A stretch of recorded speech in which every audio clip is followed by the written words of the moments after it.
Moi, c'est Vandenbusch Margot, donc je suis numéricienne pour le projet Quartier #Douai 3.0.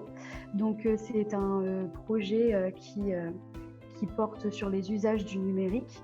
Et ce projet est porté par l'Association des centres sociaux de Douai, et donc cofinancé par le FEDER.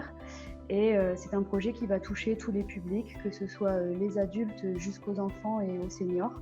Et donc on va parler des usages du numérique dans le cadre de l'école, dans le cadre du quotidien, des démarches administratives. C'est vraiment large, en tout cas ce qu'on va toucher au niveau du numérique dans ce projet.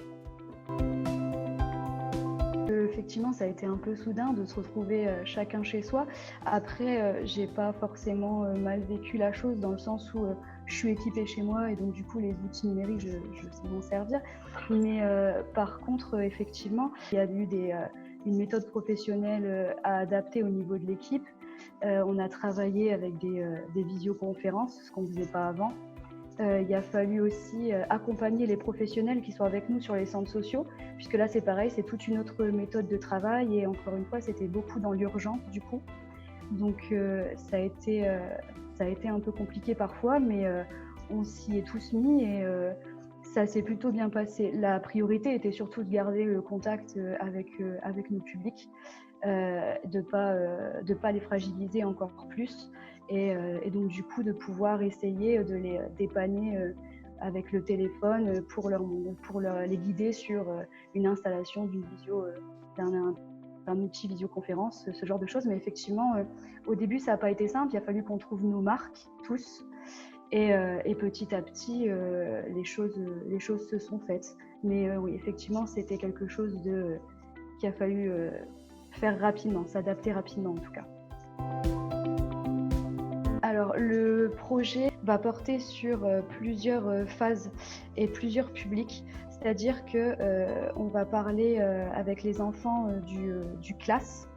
Donc ça va être un accompagnement périscolaire avec des projets numériques qui sont mis en place par des animateurs. Avec l'ACSD, on porte aussi le festival du film court. Donc ça, c'est avec la jeunesse, un festival où les ados vont pouvoir créer eux-mêmes des films sur des thèmes, etc. C'est rediffusé dans le cinéma de la ville sous forme de gros festivals. Et on a aussi, nous, pour les adultes, donc là, c'est moi qui interviens. Moi, j'anime des ateliers. Donc on a des ateliers socio-professionnels, des ateliers aussi qui vont toucher vraiment tous les sujets, la santé, le numérique, l'accès à l'emploi, l'accès à comment je pourrais dire, l'accès aux réseaux sociaux, ce genre de choses. Et donc en fait, ça va être sous forme d'ateliers que j'anime au long de l'année sur les 5 centres sociaux. Je pense que les habitants des quartiers prioritaires de la ville, pas que, mais surtout, ont déjà qu'il y a des problématiques qui s'additionnent. Et je pense que l'accès au numérique et l'accompagnement dans cette utilisation est primordial, puisque si on est éloigné du numérique dans notre société actuelle, avec un quotidien qui se dématérialise de plus en plus, c'est rajouter une fragilité à ces publics. Et donc du coup, je pense que ça doit être une priorité absolue dans ce genre de quartier. Le premier souci dont on a dû faire face avec le confinement, ça va être déjà l'outil, puisque tout le monde n'a pas un outil ordinateur, tablette ou smartphone. Après, ça a été aussi l'abonnement Internet. Et au-delà même de personnes qui auraient tout ça, c'est aussi l'utilisation, puisque forcément, c'est pas le tout qu'ils aient l'outil et l'abonnement, c'est aussi le fait de savoir l'utiliser. Et c'est là où les difficultés ont été encore mis plus en avant par rapport au confinement, puisqu'on a dû faire face à, par exemple, des parents qui se sont retrouvés démunis face aux espaces ENT de leurs enfants, les démarches administratives qui, elles, ne se sont pas arrêtées. Et donc, du coup, pouvoir accompagner les personnes dans les démarches administratives, ça a pu être compliqué à certains moments.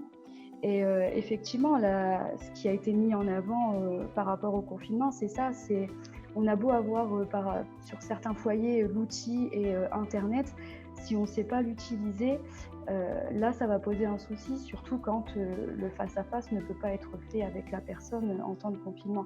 Et c'est ce qui a beaucoup été mis en avant, surtout en termes de la parentalité et de la scolarité des enfants. Je pense qu'il faut renforcer, pérenniser et renforcer le travail partenarial qui se fait déjà. euh, Parce que il faut pouvoir garder ce qui a déjà été fait, le pérenniser, le renforcer, le développer. Et je pense que du coup, comment dire, la priorité, c'est aussi de pouvoir mettre en avant ce qu'on a vécu pendant le confinement, les retours qu'on a eus des habitants, des usagers, de nos publics, et leurs difficultés pour pouvoir entamer un travail partenarial avec les financeurs, etc., afin que l'inclusion numérique devienne une priorité dans les projets, dans les centres sociaux, enfin en tout cas dans les projets, dans les structures qui accueillent le public, puisque on a bien vu que les difficultés se sont rendues très visibles pendant le confinement, encore plus en tout cas, et je pense qu'on peut pas passer à côté de ce diagnostic.